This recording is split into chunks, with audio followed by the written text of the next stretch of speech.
Hey, everybody, this is a very special In the Money Plus featurette, whatever you want to call it. So happy to be joined by two international correspondents. They are on the grounds in Saudi Arabia.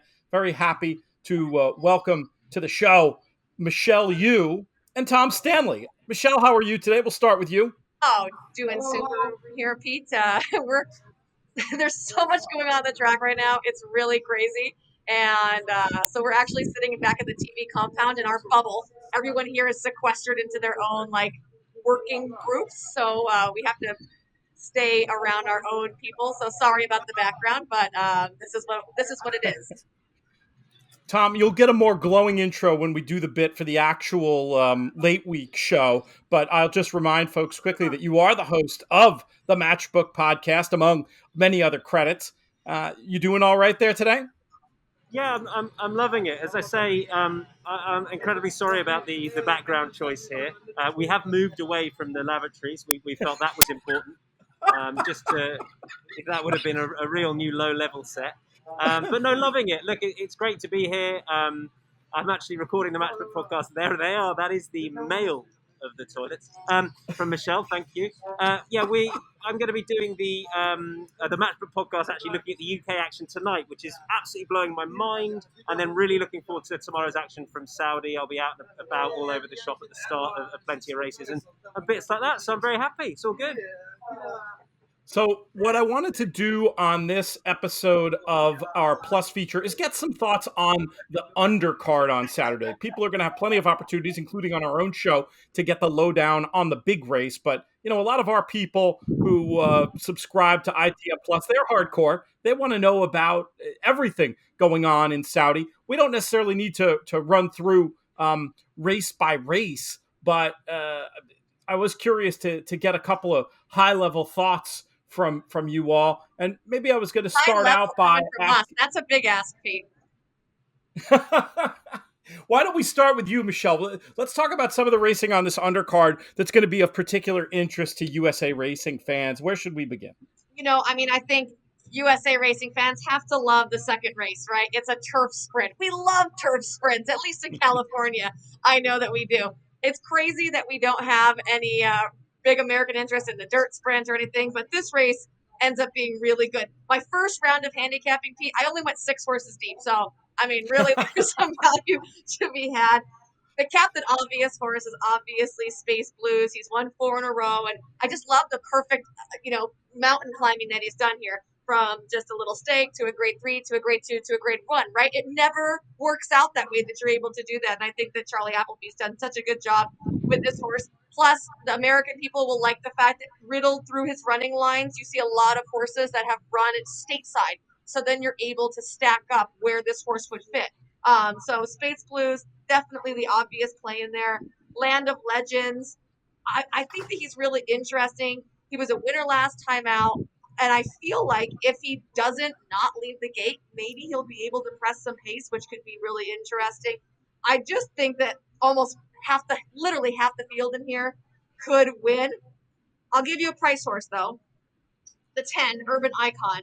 Johnny Velasquez, scheduled to ride, although he has not yet arrived in Saudi Arabia. Last time out at Doncaster, that was honestly not a bad race at all. The winner of that day, he hasn't run back since. But the runner-up in that race came back to win a Group 1, ran third champion stake. So I feel like this horse is a upset chance, right? Like with a fresh pair of hands on there, you're going to get a different ride. Coming in off a little bit of a break, which hasn't worked out in his favor necessarily previously. But I think that this is the sleeper horse to look at. Now, Tom's I like going to the sound throw that into the bus, I bet. Tom, what do you think of? We'll make you start here with the turf sprint. What are your thoughts on this one? I don't like it on a podcast with 2 experts on. I hate agreeing with the other expert, and the only thing worse than that is agreeing with Michelle Yu. But can I start with Urban Icon? So, Urban Icon is one of my sort of favourite horses, but also least favourite horses. So, when you, at the start of a season, start of a flat season, you go and do a yard visit and you get a vibe horse, a word horse. Well, Urban Icon was that horse. I went down to Richard Hannon's before his 3-year-old campaign. and they were all talking about one horse in particular, not him. All the press were talking about another 3-year-old who was going to be their Guineas horse. And everyone in the yard, all the smart people were like, look, you've got to watch Urban Icon. He's a proper Guineas horse. So there I was, anti-post for the Guineas, bang on at 50s or whatever, and just, kept supporting him. And then he ran first up. I think it might have been in the free handicap at Newmarket at the Craven meeting. And after that, they said, actually, look, he's not a miler. He ran really well at Goodwood this year. He's a horse that I think needs a bit of luck, but I'm really excited to see him. And don't be fooled by this being called the Turf Sprint. It's the 13:51 sprint. So we're talking nigh on 7 furlongs here. That is what this horse wants. He doesn't stay a mile. He's an absolute, for me, he's an out-and-out strong pace 7 furlong horse. And it's interesting here for new connections. So I do think he's worth, at a price, I think he's worth a lot of respect. However, this Space Blues is a proper animal. As far as sprinters in the UK goes, he'd be probably top of the list. It's a shame we didn't see him really off the back of his summer European campaign. I think they've always had this race in mind for him. He was basically between 6 and 7, and particularly the sharp 7, like a Goodwood. He's a proper animal. This, I think, is the ideal trip for him, this 13:51. He goes fresh. He looked really good out on track, just stretching out yesterday. And I think he's a serious animal for this. And then possibly Dubai World Cup night, if they want to bring him back to the 6 of the Alcaz. I'm not sure if they will, but I think they might. And then going on to all the main sprints in the UK. Space Blues is a serious animal. I can't say he's value necessarily, but he's a proper animal. No, figures to be odds on, I would imagine. I haven't looked at the recent betting, but let's move on to another contest on this card. And Tom, I'll do just like we did with Michelle. I'll just let you pick a race that you have a thought in that you think might be of interest to our people. Okay, so we'll move on to the next race. Notice that the turf races are run first, then the dirt. They don't mix it up. I think that's to do with lighting on the track. That was going to be my guess. Yeah, I think that's why they do it. So it's the Red Sea Turf Handicap. It's over 1 mile 7. Call the Wind was a really good winner last year for Freddie Head and Olivier Pellier.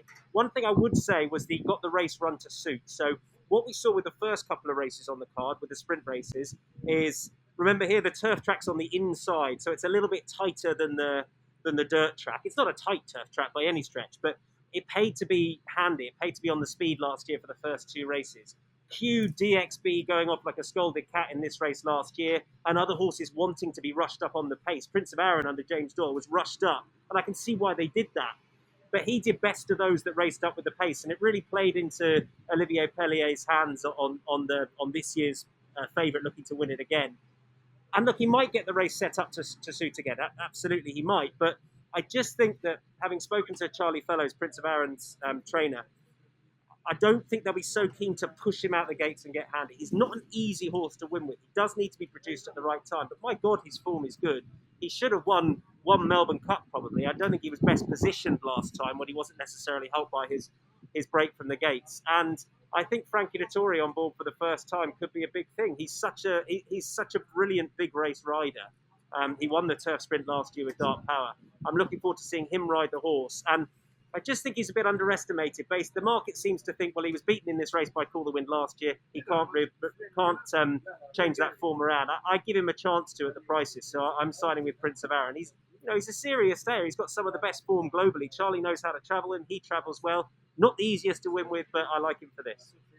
Michelle, you feel free to chime in on the Stayers race if you want, but I'm certainly not going to let you get out of here today without reflecting on the first race of the morning for us, late afternoon for you guys, where we get meaningful American participation in the form of Channel Maker. So take your pick which one you want to talk about. So can I just interject there? Sorry, and just say it's not Channel Maker, it's Drew Barrymore, isn't it, Michelle? It's Drew Barrymore. Drew Barrymore. Are we going to get to tell the story, or are we saving that juicy tidbit for the world feed for sure? Wait, first of all, I think you should give it to the listeners. I have a price horse for this race, just to chuck one out there. I kind of like the 11, Red Verdun. Last couple of races for this one have been on the synthetic. Gets to return to grass, and preferably the firm grass. Last time he ran on turf, it was over a heavy track. He still ran okay enough that day, but I think for an 8-year-old, they kind of know what they like and what they don't like, and I think that the conditions could just really suit him. I think on his class level, he's probably outclassed by some of these, but you just never know, and maybe he'll step up today.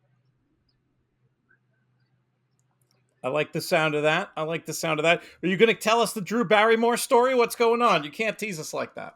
Okay, so we've been out here. We did Breakfast with the Works the other day, or their version of that. And Tom Stanley was upstairs watching all these horses, and Channel Maker came to school in the paddock in that vicinity, and he had acted up naughtily and kind of jumped sideways and almost dropped Neil Poznanski. And Tom had asked me, is that horse normally like that? Is he skittish or whatever? Because during the show, Tom was like, oh, this is the veteran channel maker, and he's just lovely and knows his job, this old class horse. And then he's like, whoosh, and almost dumps his rider. So we get back to the hotel, and everybody in the same group is staying in the same hotel. They've completely cordoned off the hotel for the connections. So we, get there, and Neil's there, and I was like, oh, Neil's, Tom has a question to ask you about channel maker. And he asked him, is that kind of normal for the horse? And he goes, oh, yeah. You know the movie with Drew Barrymore and Adam Sandler? And I'm like, 50 First Dates? And he's like, yeah. He goes, that's that horse's life. It's like he's never seen anything before. I walk you past this gate there, and I walk you past the gate home, and he forgets as soon as he leaves it. So the whole time he's jumping around like an idiot. He says on race day, he gets his blinkers on, and he's all focused. But in the mornings, he's like, oh my gosh, I've never seen that before. That's fantastic. And I thought I did a terrible English accent, and I don't know, Michelle. That sounded like a pirate accent crossed with Irish. I wasn't getting much English in there. But what do you think about this horse's chances? Yeah, can Drew Barrymore, aka Channel Maker, get the job done on Saturday night against this deep international cast? You think he's gonna Whichever one of you has the calling him stronger Drew opinion, chime in. Barrymore? Here's the thing. In theory, right, this could be his race to lose because he appears to me to be low in speed. And, he's really completely turned a corner since they decided to let him go on the lead. He trains on the muscle. Bill Mott has said he does so much better when he can just be allowed to gallop instead of being reserved. And, even though that's been their game plan the last couple of races and it's really worked out, if you go back in his form, anytime he's been near the front, that's when he's run his better races. You page through here and you just don't see a lot of horses that want to go to the front. And when they do, it's not, I feel like you're never as committed as American horses are to go to the lead, right? So in that theory, this is his race to lose. On the other side of it, this is a prep race. This is $1 million prep race, right? Or $1.5 million prep race, $1 million prep race, because this horse is heading to Dubai to the Shima Classic. He hasn't run since Breeders' Cup. This was the plan, right? We're going to go to Saudi, we're going to be acclimated, and then we're going to go to Dubai. So I don't think, in my opinion, that Bill Mott is having this horse crank to run his best race off the bench. He wants him to run a really good race, but he wants him to peak next month. Makes perfect sense. Tom, where do you stand in that one? Who do you think is going to get it done? Well, after Channel Maker's antics, I'd love to see him do it. It literally went like this. I called him a wise old owl as he was in shot. Here is the wise old owl, Channel Maker. Whoa! That's what happened. So I look like a right idiot.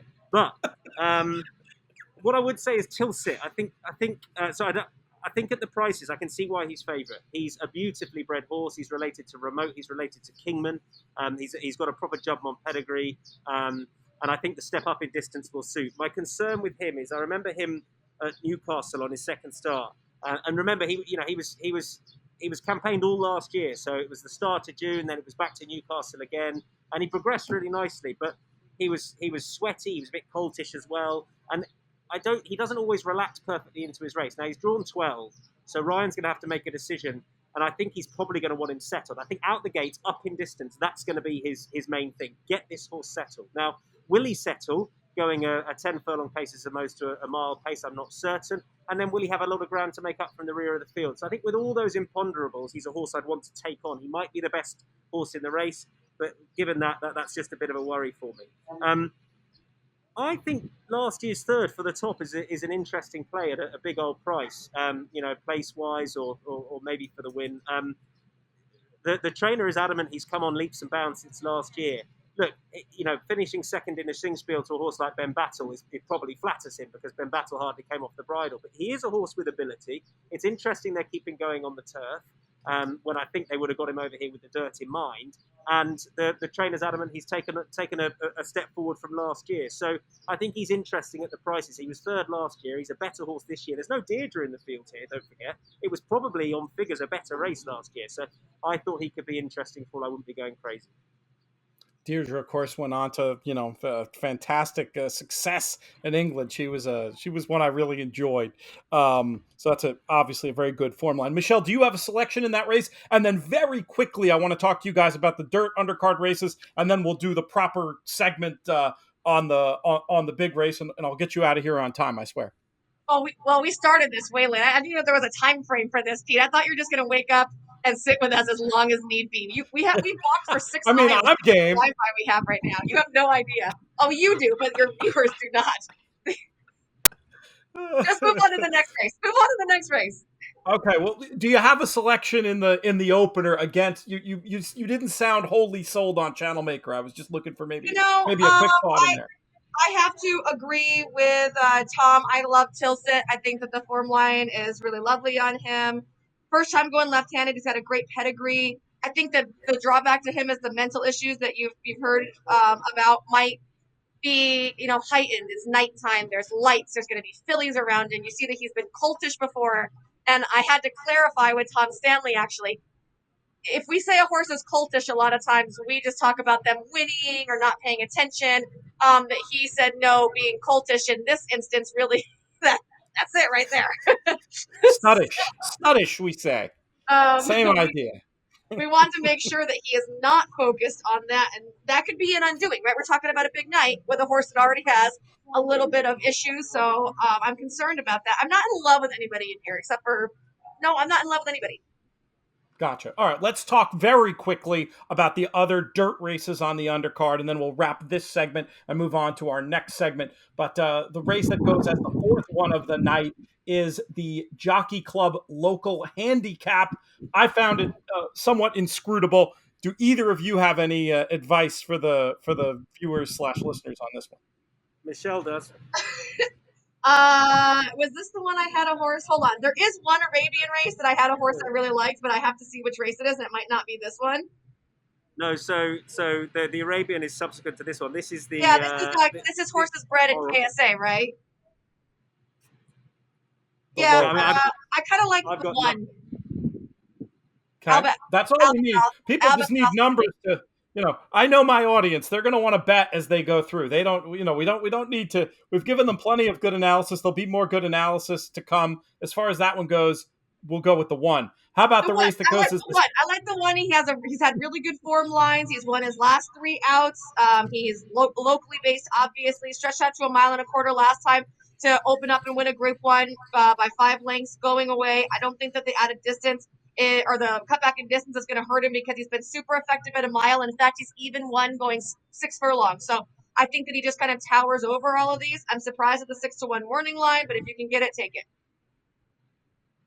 Race number 6 is the Saudi Derby. 1.5 million on the line. USA participation happening in this one, but looks like the favorite is going to be one who is not from the USA, the impressive Soft Whisper, looking so good in that maiden form throughout the Dubai Winter Carnival. Tom, we'll make you start with this. Do you have a quick thought on it? So first of all, Cowan, there are a lot of positives. Steve Abinson gate schooled both of his runners yesterday at breakfast at the track. And I feel like there were just some positive vibes about Cowan, about how he looks. Not a horse I know a huge amount about. Travis Stone was very positive about him. I love Soft Whisper. I find it really hard to oppose her, to be honest. I think she's well drawn because Mashakal is the speed horse. I mean, he is quick. In Dubai split terms, he's very quick. He went out, he gunned it from the front last time and just got caught. That's a good bit of form as well. That's worked out with the horse coming out and running really well. So, that was the Guineas last time with the horse that came out to beat him. He is a horse that will ping the gates, will go forward. And I think Soft Whisper is perfectly drawn to come over and track. I'm interested. Frankie Dettori rode Soft Whisper for her last start over in the UAE. And if you're going to upgrade from Frankie on the dirt, you've got to go for an American rider, and they've got a certain Mike Smith. So that is no bad thing. I think she'll come over. I think she'll track. and I think she'll pick up the pieces as well. She was so strong at the finish. Her first start on the dirt, she was slowly away. She didn't really settle into a rhythm. She still saw it out. If you run through kickback as a British horse, even though officially she's UAE trained, she's done most of her training in Britain. You run through the kickback there, then that's a big markup, and she did that. She showed willing to do that and finished off really well. She was very good in her second start out there. I think she's the one to beat. I'm a huge Rebels Romance fan, but Michelle and I watched both of those races together and the back their respective bits of form. And Rebels Romance, I'm just not sure he's a horse ready for right now. I think he could just still need a little bit more time. And of course, he's only had one start on the dirt so far. So yeah, boring. Right at the top of the market, soft whisper for me. Michelle, you never met a favorite you didn't like. Who are you going with in here? I was really interested in trying to beat a couple of horses, but I was going to play against Calvin, and then I saw him, and I'm like, I really like this horse. Like Tom said, he schooled really well, and just physically, he looks like a little rocket ship. I think he might really like this one turn. He's been pretty effective in all of his races for Steve. He's gone short, he's gone long, he's gone to 5 different racetracks, he's gone different surfaces. He's a typical Cantharos, right? They do a little bit of everything. I went back and watched his race in the Smarty Jones, and Cattle River was so much the best that day. But this horse had just a nightmare of a trip. He got bumped back behind. He almost checked heels. Going down the backside, the rider is just fighting with him. I mean, he was pulling him backwards. I feel like that horse could have been so much more involved, and that could have made a difference. And then in a field like this, where you're not going to have, I think Meshkal is going to go into the front, but I think Cowan could lay really close. And watching the 5 horses last race, I felt like at the end he kind of fell apart turning around for home. And then he kind of got himself back going into a rhythm, like, okay, here I go. But he wasn't shooting away. We see a lot more finishing, I think, from some of our horses. He was just kind of maintaining that, urge to win, which is obviously good. But I didn't see a huge, turn of foot from him towards the end of the lane. So if Cowan can actually lay close and instead of fighting his rider, just maybe be calm and move down the backside and like a nice, easy stride, he's the one that could have that burst possibly and close in. So I'm kind of talking myself onto him, even though originally I was like, chuck him out. I think you've talked me onto him. I think that's a good point about the Oaklawn race. Let's talk about. I don't want to keep you guys all day, but I do want a quick word since we've gone through the other undercard non-Arabian races. Let's talk about the sprint really quickly. Goes as race number 7. No USA trained horses, but plenty of horses that will be familiar to U.S. fans from their previous exploits in the USA. Michelle, why don't we keep it with you for a quick thought on race number 7? Well, I think Matera Sky last year ran too good to lose. Unfortunately, he went up and set pretty much suicidal fractions. He gets caught by New York Central. Since then, he's only won one race. But I'll tell you what, he looked really good here. The other morning when we were out, he blew out, and I was standing right near the wire. A couple of the horses were getting flagged late. They were getting a little tired. This track here is particularly deep. It's not a heavy track because it's not wet. It's very soft and kind. But it's kind of, you run through the beach sand and you're like, oof, this is hard. This horse was flourishing over it. He was full of run at the end. I thought he looked fantastic on track. So I've kind of talked myself into Matera Sky being able to go ahead and actually knock this race down this year. However, I'm a huge fan of Oxted. I didn't even know his form. I was like this. I just saw him I literally saw him on Twitter.